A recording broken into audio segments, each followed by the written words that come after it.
kita, ang sabi kasi ni Senador Antonio Trillanes, merong 41 properties si Duterte. Oo. Yun lang mga nasa city, yung mga nasa bayan. Hindi pa kasali dito yung nasa bukid na helicopter ang gamit para makapunta ka doon. Pwede naman magmotor, pero malayo-layo. Ito talaga, helicopter. Ito na. Naku, mga kababayan. Binuksan ko to kanina lang. Nakita ko talaga. Sabi ko, hala, may mga ganyan palang bagay-bagay, mga pangyayari. Oo. Wait lang ha, mga kababayan. Ito. Dito ba yon? Dito ko nakita. Ito. Wait lang ha, may ads. Download the Agoda app now. Wait lang ha. May ads lang.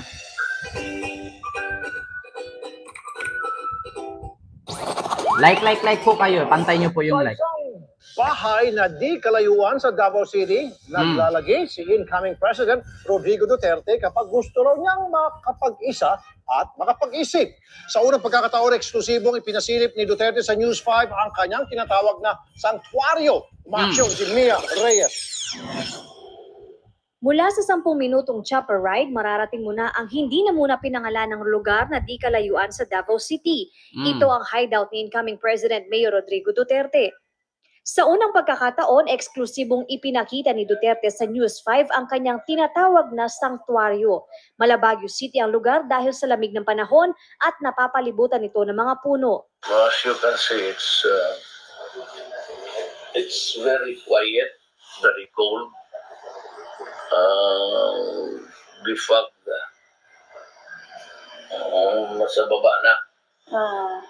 And by mga 11, you'll be shivering. Because it's really very cold. That's why I seldom come here. But if I want to really relax. Dito rin kayo pumunta nun, sir? Yes, this is really my hideout. So kayo lang ang pinagbigyan ko dito.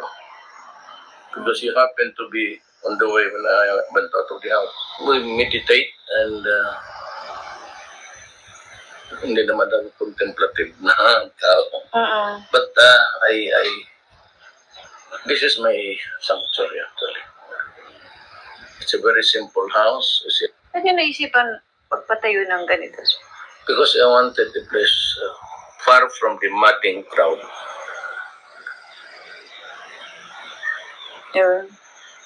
Sino yung mga dinala nyo dito, sir? Wala ako lang mag-isa.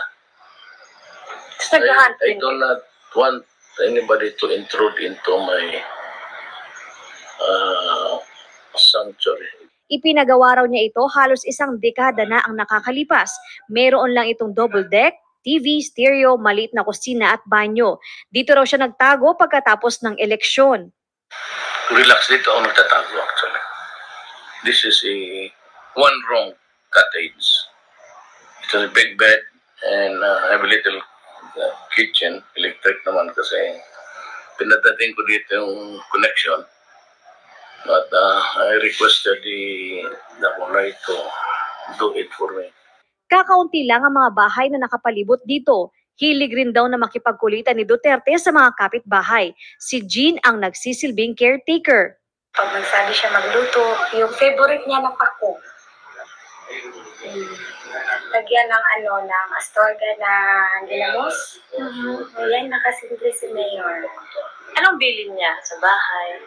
Wala, alagaan lang, linisan. Yan lang.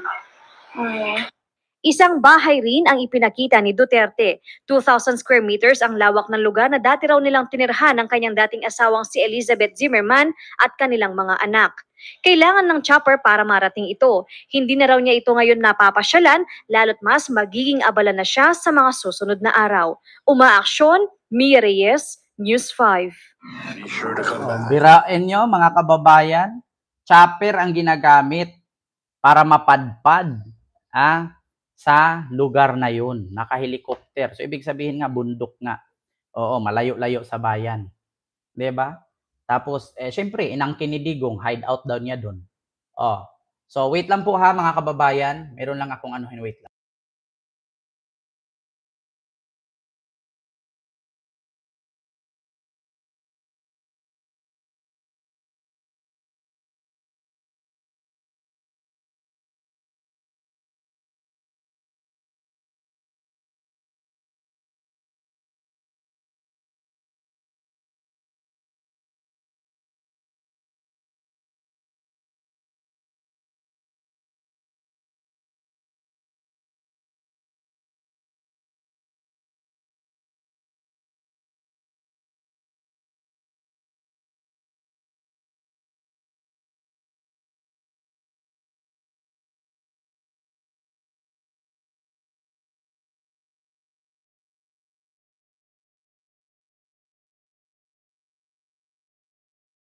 na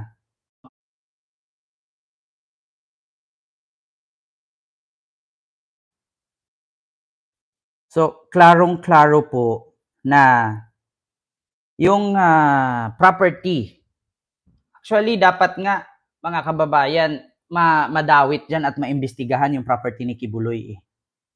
Di ba, mga kababayan? Salamat po, pangalan? Ayun.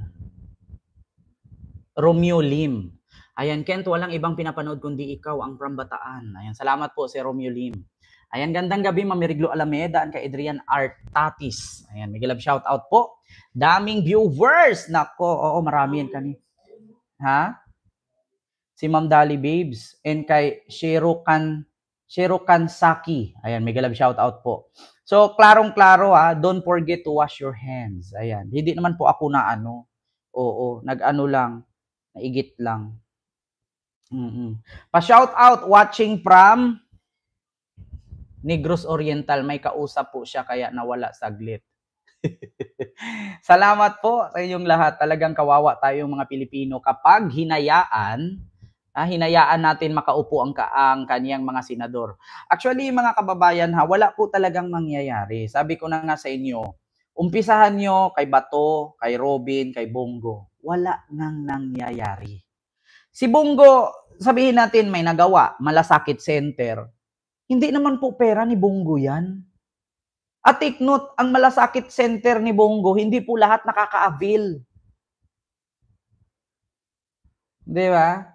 Oo. Second time shout out ka na ni Kent.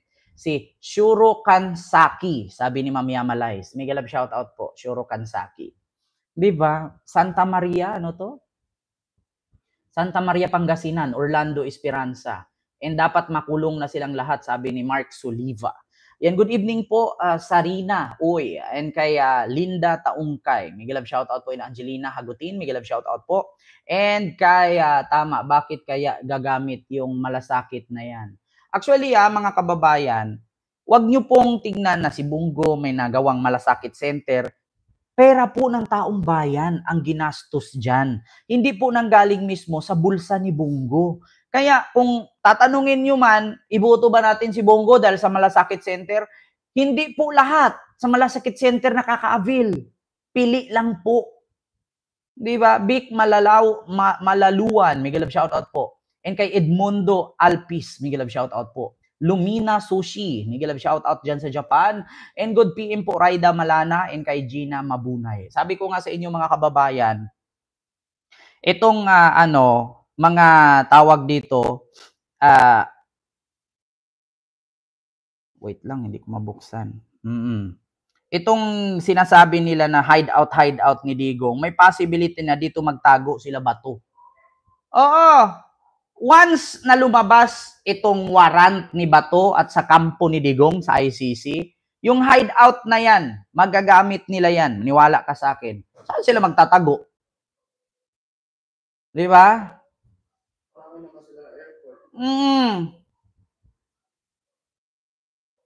Sir Kent, may gustong special mention si Flores. Sino naman yan si Flores?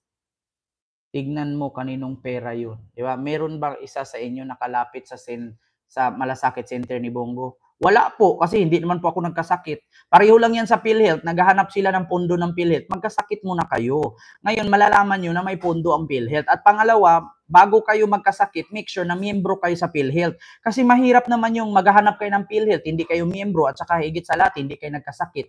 Di ba? Oo. Paano kayo makakuha ng pondo sa PhilHealth kung hindi kayo miyembro at hindi kayo naghuhulog? Ang kapal naman ng pagbumukha ninyo. Aabil kayo doon. Halimbawa, na hospital ka ngayon. Sabihin mo, kailangan namin ng PhilHealth kasi nagkasakit kami. Ninakaw ni BBM ang pondo. Paano ka makakuha ng pondo kung hindi ka miyembro? Higit sa lahat, hindi ka naghuhulog. Ang kapal naman ng mukha mo. Kukuha ka doon, hindi ka naman naghulog. Diba? Unfair naman sa iba na kinakalta sa sahod nila buwan buo quarterly, ang PhilHealth, is at Pag-ibig na naghuhulog. Diba? Yan mga tama, mag-member ka muna bago ka mag-avail, di ba, Ma'am Meriglo Alameda? Mahirap kasi, halimbawa ngayon, magkasakit ako diretso, hanapin ko ngayon, binulsa nga ni BBM yung PhilHealth. Bakit? Kasi wala akong PhilHealth. Paano ka magka-PhilHealth kung hindi ka miyembro? Pangalawa, hindi ka naghuhulog buwan-buwan. Tapos ang lakas ng loob mo maghanap doon nasaan ang PhilHealth? Di ba? Ang lakas ng loob nitong mga bobo, inutil, tanga-tanga, uto-uto, hampas lupa, pangit na lahi ng mga DDS maghahanap ng pondo ng PhilHealth. Naguhulog ba kayo buwan-buwan? Miyembro ba kayo ng PhilHealth? Nagkasakit ba kayo? PhilHealth is for members only. Hindi po benepisyo ang PhilHealth. For members lang po. Kung hindi ka miyembro ng PhilHealth, kung wala kang card ng PhilHealth at hindi ka naghulog ng PhilHealth, wala kang makukuhang benepisyo dyan or, di ba, tulong. Kasi PhilHealth is for member only, not for all. Tanga ba kayo? Tapos hanapin ninyo ngayon kung nasaan ang pondo ng PhilHealth. Maghanap kayo kung miyembro ka at naghulog ka buwan-buwan. Kung kaka-register mo lang ngayon, wala pang isang buwan, putang ina, makakaabil ka agad. Kapal naman ang mukha mo. Kakakuha mo lang ng card. Magkano lang kumuha ng card sa PhilHealth? 200 pesos. Yung iba nga, walang bayad eh. Palaminit mo lang. Yan ang problema. Yan ang problema sa ibang tao. Gusto puro libre galing sa gobyerno. Pag hindi na ibigay ang gusto, isisi kay PBBM. Kaya nga, Ma'am Juliet Espino, tapos ang tanong ngayon, naghahanap sila ng PhilHealth. Paano ka maghanap kung hindi ka naman nagkasakit? Pangalawa, hindi ka miyembro. Di ba, mag-miyembro ka muna bago ka maghanap. At bago mo mahanap, magkasakit ka muna. Kasi hindi naman bibitawan ng PhilHealth yan kung hindi ka na hospital, hindi ka nagkasakit. O kung mayroong DDS dyan na hindi patuli, di magpatuli ka, kunin mo yung PhilHealth kung miyembro ka. Diba? I-covered mo sa PhilHealth. Siyempre, operasyon na ang mangyari dyan. Kung DDS ka, tapos nag-edad ka ng 30 anyos, hindi ka patuli. Alangan naman gugupitin ng nurse at doktor yan o midwife, na napakakunat na ng balat ng titi mo, syempre, kailangan mo ng operasyon yan. Pwede ka na mag-appeal ng PhilHealth. Basta membro ka. Kung hindi ka membro, huwag ka maghanap. Tang-ina mo. DDS ka. Di yun covered, tuli. Malay mo operasyon, Ma'am Reyes Margie. Syempre, 30 years old ka na, makunat na yan. Mas makapal pa yung bulbul mo kaysa sa bunbunan ng doktor. Tapos magpatuli ka. Syempre, i-appeal mo sa PhilHealth. Bakit? Operasyon na to eh. Makunat na yan. Hindi naman po pwedeng gunting lang naman inipis gamit yan. Siyempre, gagamitan na ng laser yan ngayon. Yan masakit sa inyo mga DDS eh. Sanay kayo, lagi kayong umaasa sa gobyerno. Tapos, hindi naman kayo nagbabayad ng tax kasi wala kayong mga trabaho kasi mga mahihirap nga kayo. Ito na mga kababayan. I-explain po ni Ed ng News 5 kung anong ibig sabihin ng West Philippine Sea, bakit nasa Google Map na siya. Ano ang makikita nating dito, kabutihan at hindi kabutihan na nilagay ang West Philippine Sea sa Google Map. Ito po. I found this mini shell. Wait lang, may ads lang. It's packaged very well. Bandang kanluran pa. Kung sisilipin mo yung Google Maps, may mapapansin kayong tatlong bagong kataga. Ito mga katagang West Philippine Sea sa kanluran po ng Luzon at sa katibungan lamang ng pinag-aagawan na Scarborough Shoal. Yan din po nakikita nyo sa Google Earth. Mukhang ang Google, kinikilala na rin po ang West Philippine Sea. Siyempre, ang tanong ngayon, meron ba itong kahulugan sa issue ng legitimacy ng pangalang West Philippine Sea? Para lang po dagdag konteksto, dumako tayo. Alam niyo mga kababayan na ang West Philippine Sea nalagay na sa Google, Marcoleta nag-lift na sa GC. Nawala si Marcoleta. Simula nung nilabas itong West Philippine Sea, nilagay na sa mapa, hindi ko na nakita si Marcoleta. Nasaan na kayo? Buhay pa ba?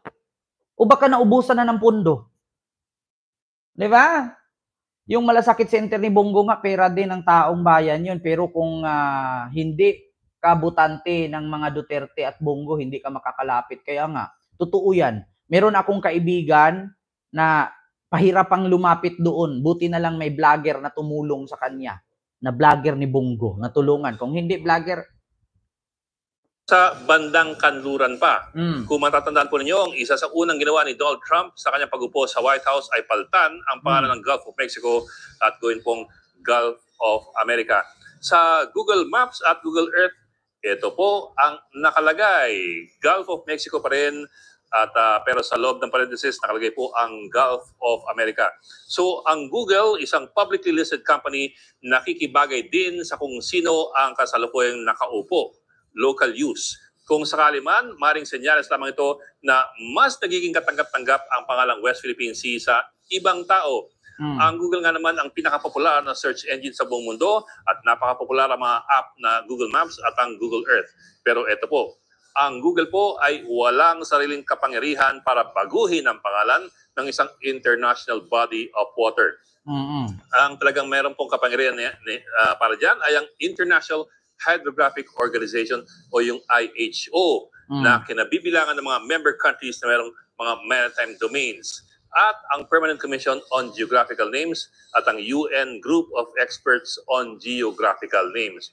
Yun nga lang, hindi po madali ang palit pangalan. Taong 1953, huling naglabas ang grupo ng edisyon na tinatawag na Limits of Oceans and Seas para pong opisyal na atlas ng international community. At bago mapalitan ang pangalan ng isang dagat halimbawa, kailangan may sang-ayon ng lahat ng bansa na nakapaligid dito. Pero dagdag konteksto lamang po, hindi po ibig sabihin na walang bisa ang pagbansag natin sa ating EEZ na West Philippine Sea sa pamamagitan po ng AO29 noon pang 2012. Ayon na rin po sa IHO resolution, mahalagang isulong muna sa lokal na level ang isang standardized name bago po ito maging international standard. Kumbaga, unang hakbang ang pagpapangalan natin ng West Philippine Sea na sinigundahan naman po ng Google. Yun nga lang, medyo malayo pa po ang lalakbay niyan. Pero isa na rin po itong panimula na ramdam ngayon pag sinabihan kang mag-Google ka naman dyan. Mga kapatid. Narinig mo na, Marcoleta? Mag-Google ka naman dyan. Yeah? Google din pag may time. Palibhasa kasi naka-iPhone ka kaya wala kang Google. 'Di ba? Safari ka lang. 'Di ba? Kami kasi naka-Android kami. 'Di ba? Kaya may Google kami. Oh, at ito pa mga kababayan. Alam nyo, 'di ba may tarepa si Donald Trump ngayon na lahat ng mga luxury items, yung mga luxury bags, ganyan, mamahalan ng tax. Alam nyo, ang China naglabas. Sabi nila, yung mga luxury bag na yan, mga LV, mga Prada, Dior, Gucci, Chanel, kung ano-ano pa yan, ay galing po sa China lahat yan. Kaya po, pag binili nyo yan sa factory ng China, $1,000 lang. Pag dinala na sa Amerika at sa Europa yan, magiging 38,000 na yan. Logo lang ang binabayaran ninyo. Giniit ng China na sila daw ang gumawa at nag-manufactured ng mga luxury items at luxury bags. No? At kung doon ka sa China bibili, mura lang. Pag dinala na daw sa Amerika at sa Europe yan, mahal na. Alam niyo, sa totoo lang, ako bilang Pilipino, nag-edad na ako ng ganito, hindi po ako maniniwala na galing sa China lahat ng produkto. Bakit? Na-try ko na kasi noon bumili ng plato. Isang linggo lang gamit mo, kupas na yung kulay. Iba pa rin talaga yung galing Amerika, galing Australia, galing UAE na mga produkto. Kasi ginigiit ng China na, bakit kayo tatangkilit sa mahal? Pareho naman, yung produkto nila, pangalan lang naman nagkaiba. Paano ka bibili ng sapatos na Nike kung ang nakalagay Kiki? Tapos sasabihin ng China, pareho lang ang quality ng produkto. Kung ano yung rubber, magkaiba po talaga. Peke po talaga yung galing China. Ako nagsabi sa inyo mga kababayan, gusto nyo pakitaan ko kayo ng original na sapatos at peke na galing China? Yung original na sapatos ko galing Amerika, Nike, napakaganda, napakakinis. At ang ganda ng lagayan ng sintas, pati sintas. Yung bumili ako ng made in China sa ukay-ukay, putang ina. Isang linggo dumidilaw na yung triple white ko na sapatos. Di ba?